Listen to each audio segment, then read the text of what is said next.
Reddit. Have you ever willingly entered a situation where you knew you might not survive? Neighbor's house. Mobile home. Caught on fire. They were an old, retired couple, and I knew they were asleep. I had to get them out. Managed to get them out, their 3 little dogs, and move their cars away from the house before the fire department arrived. FD said if I were 2 minutes later in reacting, they'd have been dead. That's the scariest part to me. You are a hero. About 2 months ago, I was walking home from drinking at a friend's house at about 1 AM. I was walking by a train stop near West Side, Chicago, and I heard some screaming. I see about 12 guys in a circle kicking and hitting something on the ground. I had some liquid courage in my system, so I started walking over there and screaming as loud as I could. I saw 2 other guys walking across the street towards what was going on, and some people calling the cops, so I figured I had some backup. The 2 who were approaching the situation with me decided that I looked strong enough to take on 12 big guys and abandoned me. As I'm yelling, I throw my half-eaten burrito kinda mad I did that, it was really good, at the group.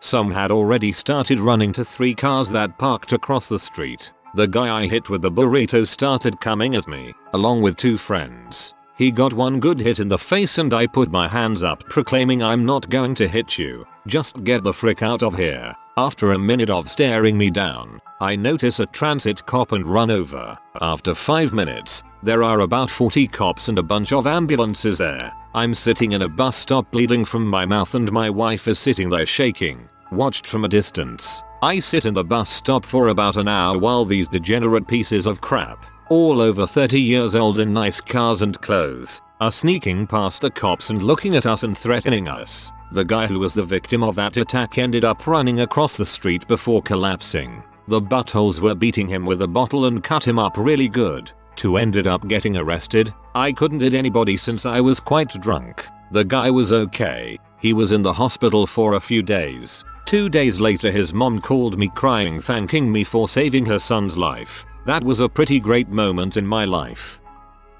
About 10 years ago, South China Sea, huge waves, rolling sea. My buddy and I were swimming, my girlfriend on the beach. I was a strong swimmer, he was not. We went out a little too far and agreed we should get back in. I barreled down and kicked like heck and finally got to shore. I turned around to see him much further out and struggling like mad. The beach was empty, and the pit of my stomach dropped. He was going to drown. The waves were absolutely insane by this point and I was weak-kneed from the effort of getting in myself. But I ran into the surf, dove over the breakers and started paddling out to him. I stopped 2 meters short of my friend. "How we doing?" I asked. He was ashen and his voice quivered. "Not good." He struggled to keep his head above water. "Look, we gotta go in now. It's not going to be easy, but we'll do it together." Okay. We were both utterly exhausted and by this point I too was swallowing a lot of water. The sea heaved around us in the bright sunshine. The shore seemed a mile away. It was terrifying. He went first, bearing down and kicking like mad. Every few seconds he would come up for air. It felt like we were making no progress. I yelled, "Kick. Kick godamighty," and he kicked as hard as he could. After about 5 minutes of this I could tell we were noticeably closer to the shore. "Look," I said, 5 minutes more of this and we're going to be there. It's no problem." By this point I was reaching my physical limit and scared shitless. "Okay," he choked and we tried again. From behind I started pushing him in the back, violently, to start him off and then I would catch up. After what seemed like forever, I felt a small rock under my toes and I knew we were getting close. The breakers crashed all around us. "We can almost stand," I said. My friend said nothing. He put his head down and kicked like crazy. When we came up again we were standing. The breakers were huge and threatened to push us under constantly. He was on his hands and knees, so I ended up half dragging and half pushing him to the shore. We collapsed on the sand and my girlfriend was crying. A group of people had formed from somewhere. I held hands with my buddy and we stared into the overhead sun. Later that night we were sitting up after everyone else went to bed. "I was ready to give up," he said. "Me too," I said. "When I went back in, I didn't think either of us would come out alive." TLDR. Went into dangerous seas to help a drowning friend. Did not expect to come back alive. I worked for a company that dug ditches for the oil companies. We were all trained on how to drive the trucks, which were modified freightliners, but I almost never drove it. One night, the guy I'm working with decides he can't drive and tells me to drive us out of the mountains to go home, Avon to Denver. It was the first time I had driven that big of a truck at night, and 2, driven that big of a truck on mountain passes. Add to that, we carried 400 gallons of water in unbaffled tanks, and you could feel the water surging on every turn. The worst part was, there were stretches of the road that didn't have street lights. Sitting up that high, I had all of the headlights from the oncoming traffic in my face and couldn't really see the lanes or markers on my side of the road. I could have sworn I was going to drive off the mountain or eat the barriers at full speed. 4 of the worst hours of driving in my life. Anytime I went to visitations with my father when I was younger, he was abusive and even stabbed me at one point, but as a 10-year-old you hold on to the hope that your parent can kick their addiction. Bro. I'm a tall, slim girl. My dad had split mum's head open against the corner of the wall. I normally stepped in to make him more pee at me than he was at her to take it out on me instead. She was bleeding everywhere. There was blood on the wall. My dog was standing over her growling at him, all 6 sweethearted kilos of her. I was 17. I started teasing him and laughing at him, pretending not to care that my mother was lying, bleeding on the floor. There had been lots of altercations with him. I lived a great deal of my life in fear and anxiety of how badly he'd hurt us. Tonight, when he turned to look at me, I actually believed he could really kill me. I kept teasing him. I just wanted him away from mum. She was conscious but she couldn't really move at this point. He advanced towards me and I stared at him in the eyes, as I always did. He told me to wipe the smirk off my face. At this point I was feeling nothing. No fear, just adrenaline. I was used to this. I expected to hurt, but I figured he wouldn't dare kill me. I'd recover from anything else. What was there to fear, right? But this time, his eyes were completely dead. I knew mine were too. He grabbed my shoulders and I let him. I glanced at mum behind him to the side. She was struggling to sit up. I glared at him and moved so his back was completely to her. I told him he was a coward and a little prick, and he slammed my head into the pantry behind me before swinging and shoving me into the countertop. 3 cracked ribs and a concussion. He pressed my upper body into the countertop and pinned me there with his hips while he yelled at me. I don't even know what anymore. I'm 23. This was 6 years ago. I just lay there and let my muscles relax and to steady my head. He let me go and I bolted up the stairs. Anything to get him away from mum. I ran into my room and slammed the door, fumbling to jam it with the cupboard door when his weight rammed into it from the other side. He burst in and I saw his fist rearing back to punch me in the face. I truly believed at this point he was mad enough to kill me, and I felt cold all over. I'll never forget that feeling. When he was done with me, I crawled back downstairs to mum and we helped each other to the piano room. He came in and I crawled over the top of her. He said, "You know, I didn't want to have to do this to either of you. I love you. Why do you have to make me so mad?" Neither of us died. Clearly, the police took him away when my mum was brave enough to take out a restraining order. We've both had extensive counseling. She's with a wonderful loving man and I'm a well-adjusted, successful young professional. We're completely fine. Not even any more triggers. I know it's a horrible story, but it answers Up's question. I did a bunch of first descents on some class 5 whitewater in Dominican Republic. The trip was paid for by a tourist company looking to find new places for rafting. I had one other guy with me, and we were both extremely experienced kayakers. It was thrilling and scary, being out there in a foreign country going down rivers with no information, hiking miles through forests. It was probably the greatest trip in my life, but there were some really crazy and dangerous stretches of rapids walled in by unclimbable canyon walls. We came to one point where the river disappeared for about 75 yards underground and we had to scale a steep butt wall with our gear. Crazy crap, but it is what I'll live for.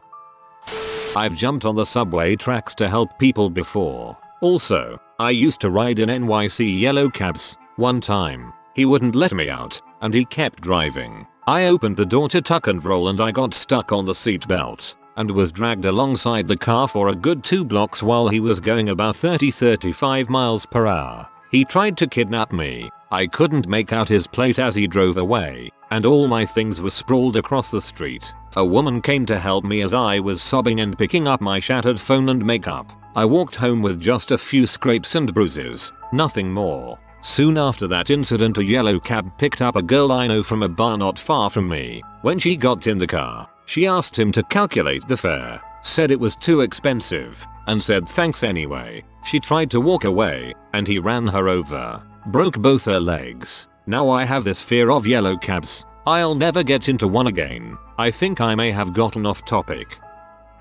Yep, a few times actually. I worked for a company that processed what's called natural gas liquids, consisting of lighter hydrocarbons that aren't crude oil or natural gas. Think propane. Blown out valve packing causing a major gas release? Check. Poor workmanship on a pressure vessel flange causing major gas release? Check. Catastrophic failure of pump seal causing a major gas release? Check. There's a pattern here. Light hydrocarbons are not so fun when they aren't contained. Basically, if enough vapor escapes and ignites, it's essentially an air fuel bomb. The first little while during an incident, you really don't think, oh, I might die. The training kicks in and you begin to work like a machine. Where are the block valves? Where is the ESD button? Where is the fire monitor? Are there people that need to clear out? It's not until after you leave the situation that it really hits. Then you get the shakes. The grown-up in me gives you mad props for doing such a dangerous job. The child in me lost it at major gas release every time. This is a different kind of situation, and I wasn't exactly going to war or anything, but I've had multiple heart surgeries, and when you're walking into the hospital, and being taken into the operating room, and laying down on that cold steel table looking up at the nurses before you go to sleep, you're intently aware that you may not wake up. Weirdly, as terrifying as it is, it's also relaxing in a sense, because at that moment, you cannot control a single thing. A young driver flipped her car on a curvy road during an ice storm. Traffic was still driving by as I climbed through the windshield to get her out. I screamed for those standing around to stop traffic. No one did. Car came within a foot of us and at any moment could lose control like she did. All is well. She had some cut on her and we were fine. The father of a friend of the family died this way. They were on the side of the road helping someone that lost control on ice and wrecked their car in the ditch. Another car came along, lost control, and skidded off the road and struck him, killing him. It shouldn't stop you from trying to help others, but it's incredibly sobering. Going to Afghanistan, going on convoy each time, poking my head over the wall to fire back when the outposts were attacked. I've not had the bravery to do this while paintballing. My utter respect to you. I don't think I could have died from this, but it was dangerous and a good story nonetheless. Anyways, I was 17 at the time, and it took place at my beach house on Crescent Beach near St. Augustine. We were there for 2 weeks, so I went on a jog every morning before the sun came up as a way to stay in shape so that I wouldn't have a hard time at football practice whenever we went back home. So there I was, on the third day of vacation, jogging down the beach, when suddenly, I see a dark mat about 4 to 5 feet long struggling in a pool of water that was left when the tide went out. I decide to go closer to see what it is, and turns out it was a nurse shark. I thought that I should do something to help it, so I hesitantly stepped in the shin-deep water. I come up behind the shark, grab its tail and direct myself towards the ocean. Surprisingly, the shark was very cooperative. I then began to slowly drag the animal towards the ocean. It weighed more than 125 pounds. Easy. After a few minutes I get it to the water and take it out to about waist deep. It didn't swim off immediately. I guess it was tired or something. So I stayed there with it for roughly 5 minutes until it decided to swim off. I then got out of the water and continued my jog. TLDR. Found 5-foot shark stranded on beach. Dragged him to the water. Chilled with it for a little bit. Find stranded shark. Chill with it after saving it. Bro code applies not only to humans. I recently opened a retail shop, and about a month after it was opened I was wiping down the tables and counter and turned around and saw a gun in my face, held by a guy in a mask. Then his buddy stepped around him, also masked with a gun. They emptied the register and then told me to walk in the back. That was the first time I thought they might shoot me, but they just looked around for more to steal. When they were ready to leave, they wanted to go out the back and told me to go out there with them. That was when I really thought they'd shoot me. I told them I couldn't identify them and I wasn't going out here with them so they could shoot me, but one said they just wanted to keep an eye on me while they made their getaway, which is what happened. As it turned out, my wife was waiting in the parking lot to pick me up and saw the whole thing and was on the phone with 911. The cops showed up about 2 minutes after they left. Good news. They caught them red-handed in the middle of another robbery the next day about a mile from my shop. A cop more or less stumbled onto them. You know what they say, when seconds count, the cops are only minutes away. I'm really sorry that happened to you. It sounds like a terrible experience to go through. I'm glad you're presumably okay now. However, I think the reason people are downvoting you is because you didn't exactly go into any part of that situation willingly. Every time I got on the back of my ex's crotch rocket, he was notorious for dangerous, stupid maneuvers. Went 163 miles per hour one time. Another time he went between two 18-wheelers that were side by side on the interstate. That's just to name a couple of instances. Oh, and the random wheelies with no warning. I hope he breaks a wrist badly enough to never operate a clutch or throttle ever again. Aside from the times I've been homeless, it'd have to be the times where I went out of my way to get between pee-off big guys and the women they're beating. Especially the time the cops were called and they dang near put me in the back of the car with some guy twice my size who'd been beating down his GF in the parking lot. Yes, I'd do it again, and yes, I'm an idiot. You are my kind of idiot, good sir. Kind of mundane, but I work at a restaurant and we had a big freezer delivered that had to go upstairs. This freezer was about 8 feet tall and weighed a crap ton. The restaurant is an old domestic building with a normal width staircase, just wide enough to take the freezer. 2 guys had the front end in the way up and me and a skinny guy had the back. It wasn't until we were about halfway up the stairs, at the point of no return, that it dawned on me if any one of us slipped slightly the fridge was coming back on me and skinny and we would definitely not walk again and more than likely die. Getting ready for my second combat tour, so yep. I was a medic in Iraq, summer of 2006. We had entered an area by the Euphrates River via Black Hawk the night before. Dominating the landscape was an abandoned thermal power plant that the Russians had abandoned as too many of their personnel had been killed. In addition to the plant itself, there were shipping containers scattered about the complex as well as antenna towers and a small house north of the plant that was used by the original inhabitants as a makeshift planning area. I was inside that house when the first mortar hit. The enemy was using the antennas as aiming stakes and had zeroed in on us. They hit the ammo dump for our mortar team with their first shot. We reacted. We had to. Disregarding safety, myself and other medics ran outside to treat the wounded. Sporadically we would hear rounds whistle and uncover our patients. I was told afterward that a dud round landed 15 featuring me and rolled underneath a shipping container. It took 3 medevac choppers to fly out the wounded, but it wasn't over. The command element moved itself and the medics inside the power plant and left a group of 8 men on the roof of that same house. The next day, the roof was hit. I ran that half mile as fast as I could over open ground with IBA and a loaded aid bag on my back, and a weapon hanging from my shoulder. I ran until my muscles burned and my veins pumped battery acid. We treated the men there and called in the birds like before. Everyone was moved back to the shelter of the multi-story power plant to wait for nightfall and our exit from that shithole. 33.091685. 44.112357 coordinate site is 5 miles NW. The pictures of the office building and the power plant. Thanks Reddit. Needed to get that off my chest, felt good to read it. TLDR. Ran across an open field of incoming mortars to treat some injured guys from my company in Iraq.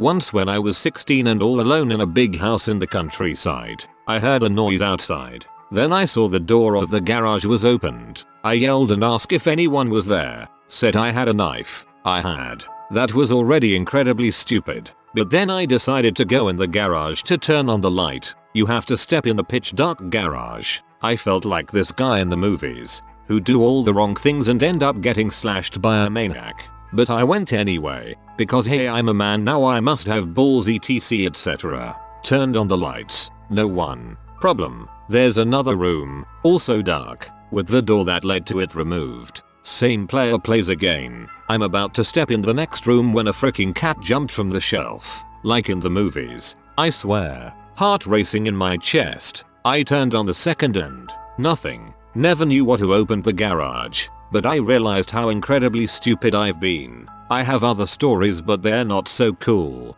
TLDR. I was this guy in horror movies who do all the wrong things. Don't go in there. When I was a teenager I was homeless. I had to crash in this really bad part of town near the rail shipping yard. Anyway, it's probably about 2 AM, and I'm trying to sleep in the cold with just a thin trench coat to keep warm and I hear a woman yelling nearby. Being a teenager and also bullheaded I decided to check it out, so I headed towards it. As I got closer I can tell the woman is shouting through tears and telling someone to get off of her, so I booked it around the end of the fence, figuring whatever's happening there making enough noise that I can get close. I come around the wall and see this guy tearing at this woman's clothes and on top of her, and I get ready to shout and then notice that there is another guy sneaking up on him from across the tracks. We make eye contact and I guess we both just silently agreed to rush the guy, so we did. Ended up knocking him off of her and then into the fence. The other guy kicked him in the face a couple of times and I kicked him in the ribs.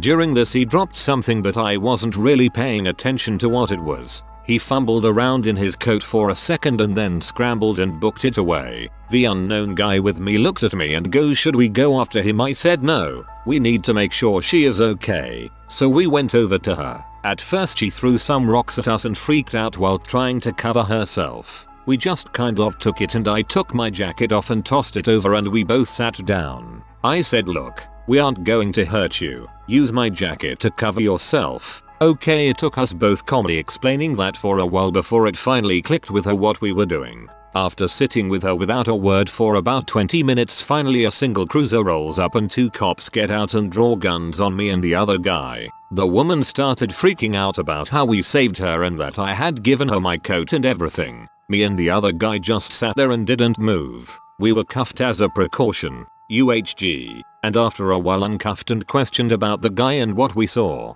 While this was happening, some other cops showed up and started searching the area and discovered that what the guy had dropped had been a gun. Me and the other guy just looked at each other and went, "Holy crap." After a couple days it was in the news and I discovered that they had found the guy that same night trying to break into a woman's apartment only a few blocks away from the place where me and the other guy had stopped him. Also found out that night that the other guy was a train hopper and was only headed through. Crazy moments in my life. Right out of the Navy, I was working for my dad installing garage doors while going to college. I was installing an airplane hangar door with 3 other installers up at the Grand Canyon Airport. We couldn't get a hold of a proper lift in time. This was an emergency replacement, so we used this basic lifter. The dang thing was completely unstable and there were 2 of us in it trying to weld the hardware to the top of the opening. We tipped a couple times. I was certain we would be taking a fall, and if we survived the 30-foot crash down, we would have the hardware fall on us also. That job took 26 hours to complete. Got a heck of a paycheck. I told my dad to frick off after that though. I quit the following week.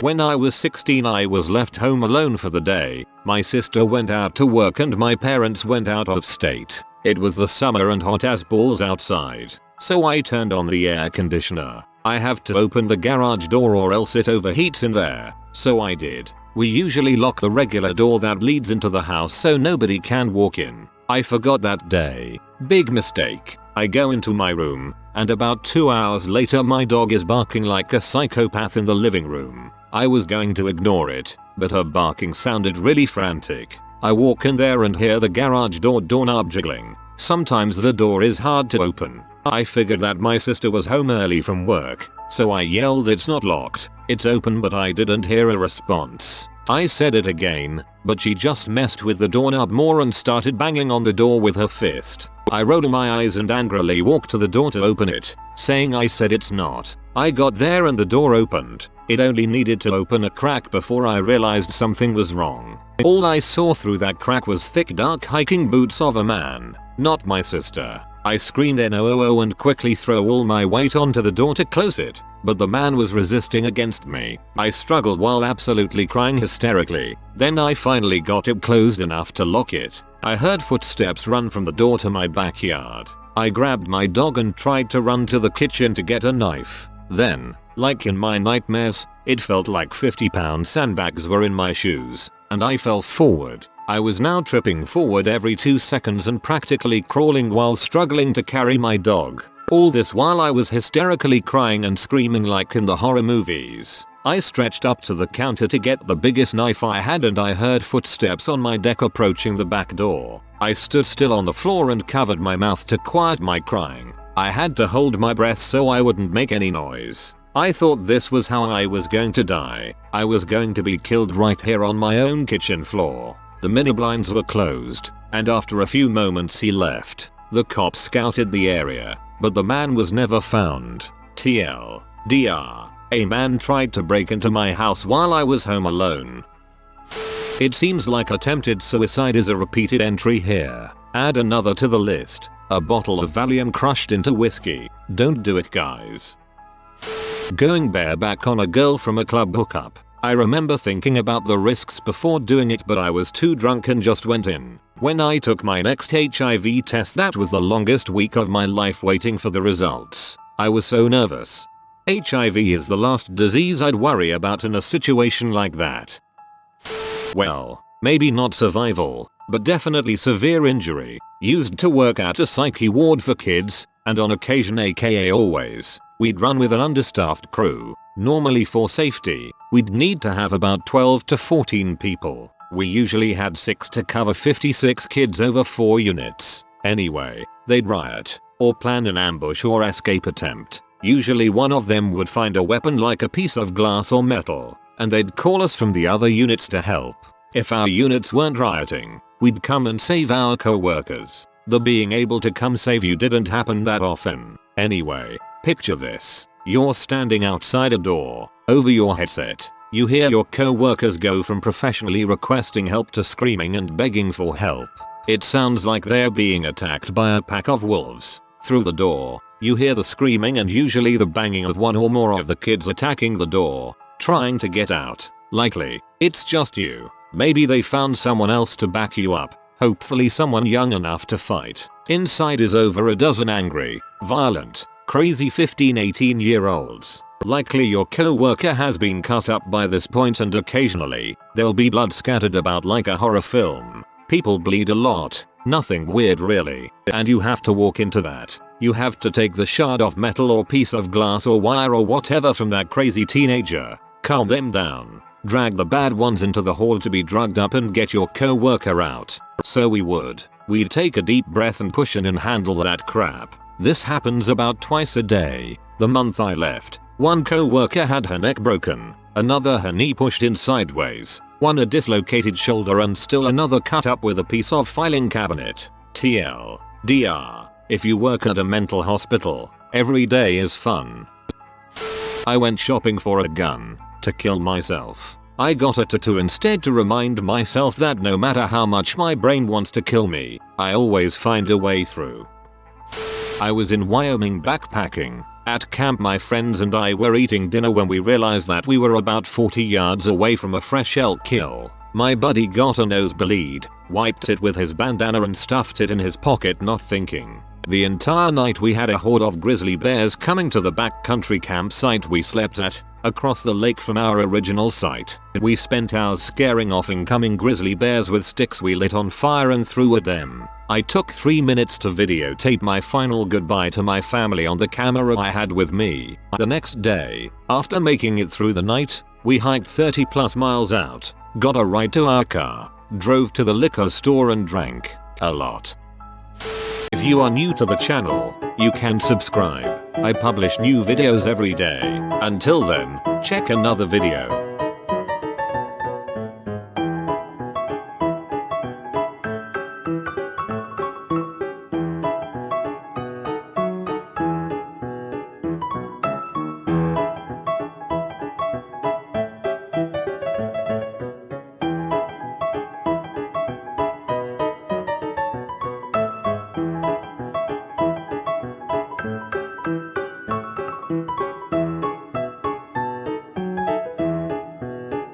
Bye for now.